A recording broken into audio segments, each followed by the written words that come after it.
মানুষের জীবন বাঁচানো, মানুষকে উদ্ধার করার, সেটা আমরা সশস্ত্র বাহিনীর সদস্যরা আপ্রাণ চেষ্টা করেছি যথাসম্ভব মানুষের পাশে গিয়ে দাঁড়াতে, তাদেরকে বিপদ থেকে উদ্ধার করার জন্য।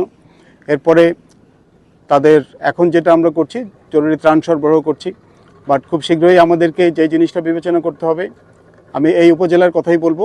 আমাকে ইউএনও বলেছেন, এখানে 6টি ইউনিয়ন আছে, প্রায় 1.5 লক্ষ বাসিন্দা আছেন, নাগরিক আছেন। তাদের পুনর্বাসনের জন্য সরকারিভাবে আমার বিশ্বাস সদস্য সরকার এটার ব্যাপারে ব্যবস্থা গ্রহণ করবেন।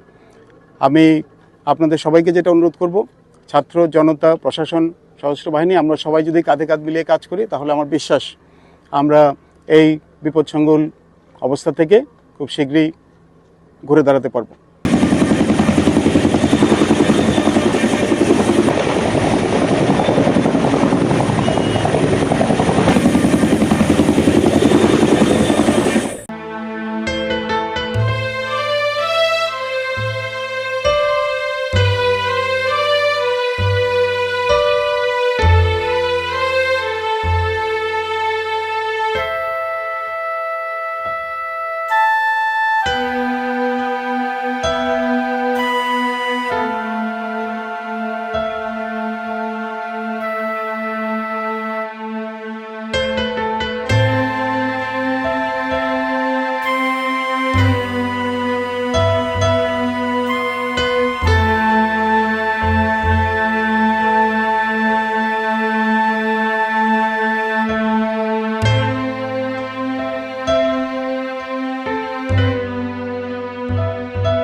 পক্ষপাতের ভিড়ে আজ থেকে কোনো পক্ষ নয়, খবর হবে নিরপেক্ষ।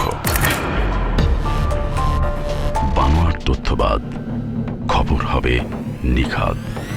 ভেঙে গুজবের শিখ, খবর হবে নির্ভীক। এলো খবরের কাগজ, নিখাদ, নির্ভীক, নিরপেক্ষ।